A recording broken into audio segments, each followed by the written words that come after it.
একটি বাক্যে তিন ধরনের রূপ। প্রথমটি basic structure 1, better structure 1 and smart structure 1 দেওয়া হয়েছে কারণ আমরা একটি বাক্যকে নিয়ে কাজ করছি।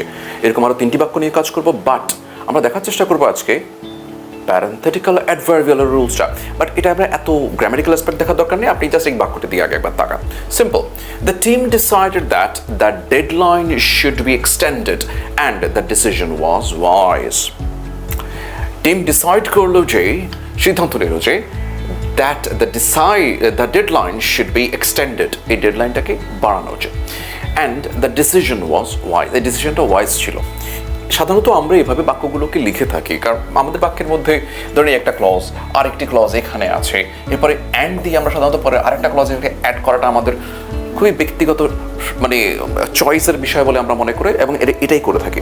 বাট এই যে এই অংশটি রয়েছে, এই অংশটিকে আমরা যদি একটু ছোট করে দেওয়ারও চেষ্টা করি এবং নর্মালি আমরা যেভাবে একটু স্মার্ট মানে বেটার ওয়েতে দেওয়ার চেষ্টা করি, তখন সেক্ষেত্রে এই বাক্যটিকে আমরা এভাবে লেখার চেষ্টা করতে পারি।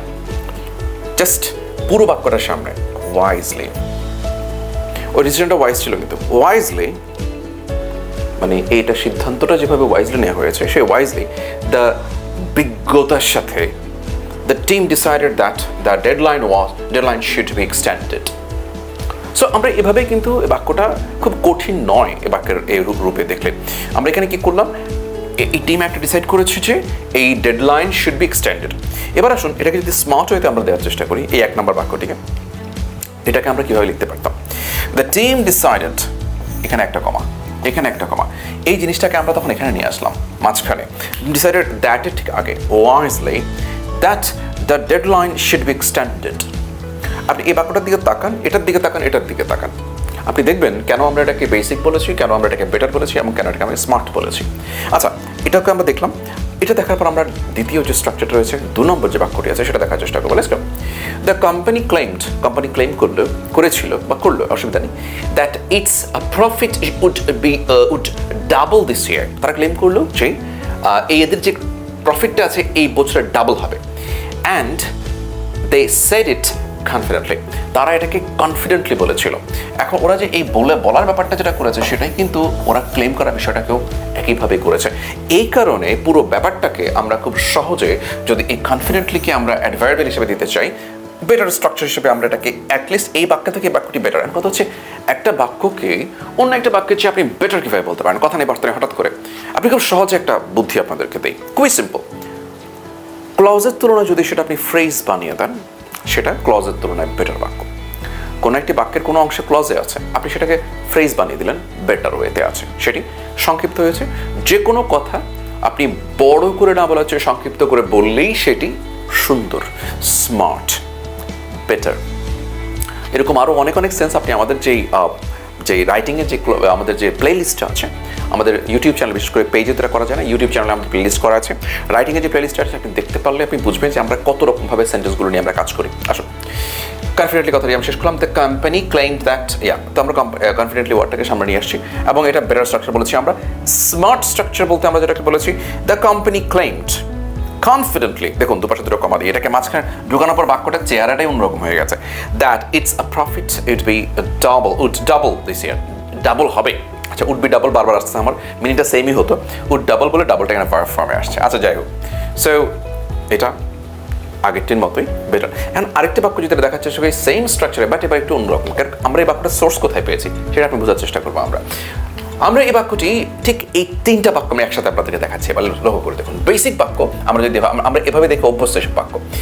Airbus argued that its aircraft would diversify Biman's all Boeing fleet.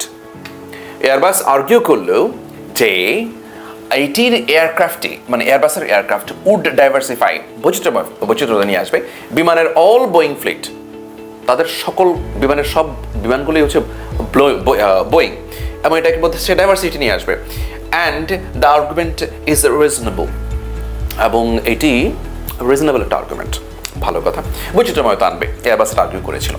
এখন আপনি ঠিক সেম জিনিসটা যদি এই যে আমরা ঠিক এই জিনিসটাকে আমরা অ্যাডভার্বিয়াল হিসেবে সামনে নিয়ে আসলাম, তখন আমরা বললাম রিজনেবলি এয়ারবাস এই ডিফারেন্স যদি আমরা কমা দিচ্ছি কিন্তু এটা মাথায় রাখতে হবে আগের বাক্যগুলোতেও কিন্তু কমা ছিল আশা করছি আগের বাক্যগুলোতেও কিন্তু এই অ্যাডভার্বিয়াল যখন সামনে এসেছে তখন কমা হিসেবে দিয়েছি আমরা reasonably Airbus argued that it's aircraft would diversify বিমানস all going fleet yeah now organized টুতে সেকেন্ড অর্গানাইজড ওয়ান দিলাম আমরা অর্গানাইজড টুতে যখন আমরা আসছি তখন এয়ারবাস আর্গুড রিজনেবলি এই জিনিসটা that it's aircraft would diversify বিমানস all going fleet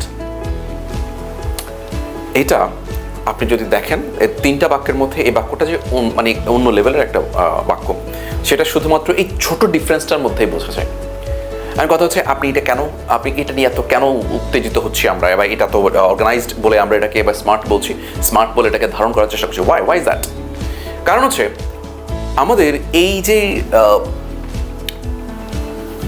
editorial today বলতে আমরা আজকে তো পেপারই বের হয় নাই গতকালকে যে পেপারটি ছিল সেই পেপারের মধ্যে থেকে এই অংশটিকে আমি আপনাদেরকে দেখাচ্ছি যে Airbus argued that the aircraft would diversify বিমানস অল গোয়িং ফ্লিট ওরা এই বাক্যটা ব্যবহার করেছে এই সেন্টেন্সের মধ্যে আমরা এরকম খুঁজে খুঁজে সেন্টেন্সগুলো আপনাদের সামনে নিয়ে আসার চেষ্টা করি ওয়াই কারণ হচ্ছে এই সেন্টেন্সগুলো যখন আপনি একটা একটা করে ইউনিট লেভেলে যদি আপনি কাজ করবেন তখন সেন্টেন্সগুলো বানিয়ে সেটা লেখার বিষয়টা আপনার কাছে সহজ হয়ে যাবে আমরা সেন্টেন্স লেভেলে কাজ করে সেটাকে আমরা আবার বিভিন্নভাবে স্ট্রাকচারালি আমরা যখন একটা গঠনিক বা ফরমেশনে নিয়ে আসি তখন সেক্ষেত্রে এই সেন্টেন্সটা এই কনস্ট্রাকশনটা আমাদের বড় করে লিখতে সহায়তা করে অফকোর্স এটা আপনি খুব ভালো করেই জানেন আর এটা আমরা যেটা কাজ করলাম যে কাজটা আমরা এখন করলাম সেটাকে আমরা বলি প্যারান্থেটিক্যাল অ্যাডভার্ব প্যারান্থেটিক্যাল অ্যাডভার্ব এই জিনিসটা যেটা রয়েছে আমরা অ্যাডভার্বের প্যারান্থেটিক্যালি এটাকে প্লেস করার ব্যাপারটা আমরা আজকে শিখলাম আর কথা হচ্ছে আপনার জন্য কি কাজ কি এখানে শেষ হয়ে গেল নো কাজ শেষ হয়ে জানাই আপনার জন্য একটা কাজ আছে সেই কাজটি হচ্ছে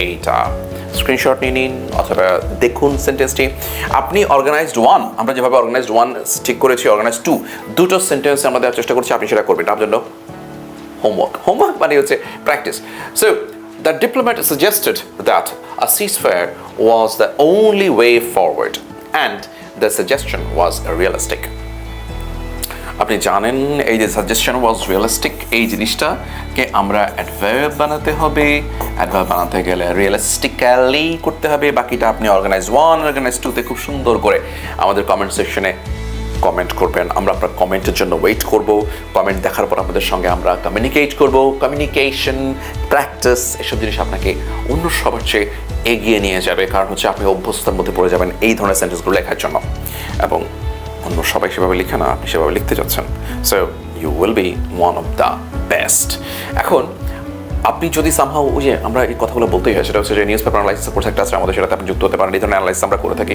ফ্রি হ্যান্ড রাইটিং ব্যাচ আগামীকালই শুরু হতে যাচ্ছে সো এই ধরনের সেন্টেন্সগুলো চমৎকার করে লেখার জন্য আমি এগুলো তো ছোটো ছোটো জিনিসগুলো আমরা আপনাদের দেখাই বাট চিন্তা করে দেখুন অর্গানাইজড ওয়েতে শিখলে আমরা এটা কত চমৎকারভাবে শিখবো প্র্যাকটিস শিটগুলো চমৎকারভাবে আপনার জন্য প্রিপেয়ার করা হয়েছে হার্ড কপি আপনাদেরকে দেওয়া হবে এবং যার ইচ্ছে হার্ড কপি নিতে পারবে আমাদের কাছ থেকে কোনো সমস্যা ছাড়াই প্র্যাকটিস করার জন্য এর চেয়ে ভালো আর কি চাই ইয়েস আর এতক্ষণ ধরে আমাদের সঙ্গে থাকার জন্য ধন্যবাদ শেষ কথাটা আপনারা সবাই জানেন স্টে